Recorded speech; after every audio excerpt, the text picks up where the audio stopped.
Students, अब हम पढ़ेंगे अद्भुत रस। अद्भुत का मतलब बताया ना आपको, आश्चर्यचकित। ठीक है, आश्चर्यचकित होना, विस्मय होना। ठीक है, तो अद्भुत रस का जो स्थायी भाव है वो क्या है? विस्मय। ठीक है, विस्मय यानी चकित होना। ठीक है, अब चकित क्या होंगे? जब हम आश्चर्यकारक कोई वस्तु, दृश्य या घटना देखेंगे, या अलौकिक यानी जो इस संसार का ही नहीं है, जो हमने कभी देखा नहीं है, उसे देखकर हम क्या हो जाएंगे? आश्चर्यचकित हो जाएंगे। ठीक है, तो आश्रय के मन में जब जो मैंने बताया आपको विभाव, ठीक है, विभाव और शारीरिक चेष्टाएं और संचारी भावों का संयोग जब विस्मय से होगा, तब कौन सा रस होगा? अद्भुत रस की निष्पत्ति होगी। ठीक है, अब हम इसके अंग पढ़ लेते हैं। रस के कितने अंग हैं? 4। हम बात कर रहे हैं अद्भुत रस की, तो अद्भुत रस के अंग पढ़ेंगे हम। स्थायी भाव क्या है? विस्मय। दूसरा पढ़ेंगे हम विभाव। विभाव में आते हैं आलंबन, आश्रय, उद्दीपन। आश्रय जिसके मन में विस्मय भाव जगेगा। ठीक है, आलंबन, आलंबन हो जाएंगे यानी जिसको देखकर, जिसके प्रति क्या जगे? विस्मय भाव जगे। तो वो कोई आश्चर्यकारक वस्तु हो गई, व्यक्ति हो गया, दृश्य हो गया, या घटना हो गई। ठीक है, या अलौकिक यानी इस लोक का ही नहीं है। ठीक है, अलौकिक वस्तु, व्यक्ति, दृश्य या घटना को देखकर, सुनकर, पढ़कर भी क्या होगा? विस्मय भाव जगेगा। या आकस्मिक मनोरथ सिद्धि हो जाए, यानी अचानक ही हमारे मन की कोई इच्छा है वो क्या हो जाए? पूरी हो जाए, तब भी क्या होगा? विस्मय होगा। ठीक है, ये क्या है? आलम्बन, जिसे देखकर, सुनकर, पढ़कर क्या जगे? स्थायी भाव जगे। ठीक है, अब आएंगे विभाव में उद्दीपन। उद्दीपन में क्रियाएं, चेष्टाएं, आलम्बन की जो भी क्रियाएं, चेष्टाएं हैं। ठीक है, यहाँ पे अब जो भी आश्चर्यकारक, जो भी हमने कोई वस्तु, दृश्य देखा, तो उसके गुण, कर्म, विलक्षणता, ये सब क्या है?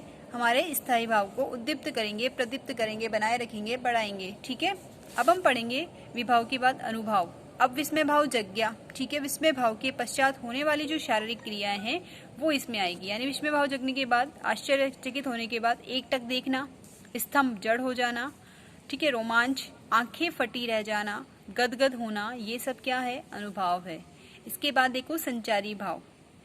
संचारी भाव, ठीक है, जो कि स्थिर नहीं होते हैं, आते रहते हैं, जाते रहते हैं। जड़ता हो गया, यानी स्तंभ है ना, जड़ता।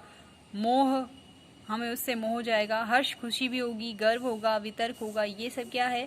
संचारी भाव है। अब हम उदाहरण देख लेते हैं। अखिल भुवन चर अचर, जग हरिमुख में लखी मातु, चकित भई गदगद वचन, विकसित द्रग पुलकातु। यहाँ पे ये जो 2 पंक्तियां आई हैं, इसके बारे में हम बात कर लेते हैं। तो यशोदा माता जब हरिमुख यानी श्री कृष्ण के बाल रूप में जब देखती है, अगर आपने टीवी में देखा हो, तो उनके मुख में पूरा ब्रह्मांड नजर आता है ना। तो अखिल भुवन यानी पूरा संसार, चर अचर यानी कि जो भी चल और अचल, जो भी वस्तुएं, व्यक्ति, जो भी है, ठीक है, यानी कि सजीव, निर्जीव अगर हम बात करें तो। चर अचर यानी जड़, सजीव, ठीक है, जग सारा संसार, हरि मुख में यानी श्री कृष्ण के मुख में, लखी मातु देख कर, माता यानी माता कौन? यशोदा। चकित भई, वो क्या हो गई? चकित हो गई, आश्चर्यचकित हो गई। गदगद वचन, खुशी हो गई, और खुश के उनके जो वचन थे वो खुशी के वचन थे। विकसित द्रग, उनके आंखें कैसी हो गई? बड़ी हो गई। ठीक है, आंखें फटी रह जाना, जो हमने पढ़ा, आंखें बड़ी हो गई। पुलकातु, और उनका शरीर क्या हो गया? पुलकित हो गया, रोमांचित हो गया। तो यहाँ पे क्या है? विस्मय स्थायी भाव है, और रस कौन सा है? देखो, विभाव तो क्या है? यानी विभाव में आश्रय, आलम्बन सब आ जाएंगे। यशोदा, श्री कृष्ण का मुख और उनमें दिखाई देने वाला ब्रह्मांड। ठीक है, अब जो घटनाएं, जो शारीरिक क्रियाएं की, वो चकित होना, गदगद होना, विकसित, पुलकातु, यानी कि यहाँ पे ये भी हो गए। संचारी भाव हो गए, संचारी भाव में आ जाएंगे कि जड़ हो गई, हर्ष हो गई, वितर्क हो गया, गर्व हो गया, ये सब आ गया। तो सब, इन सब का, और स्थायी भाव तो है ही सही, चकित होना, इन सब का संयोग होने पर कौन से रस की निष्पत्ति हुई? अद्भुत रस की निष्पत्ति हुई। अब आपको समझ में आ गया होगा। ठीक है, इस प्रकार हम किसी भी रस का क्या निकाल सकते हैं? अंग निकाल सकते हैं, और रस का पता कर सकते हैं। ठीक है, अब देखो इस उदाहरण में स्थायी भाव कौन है? विस्मय।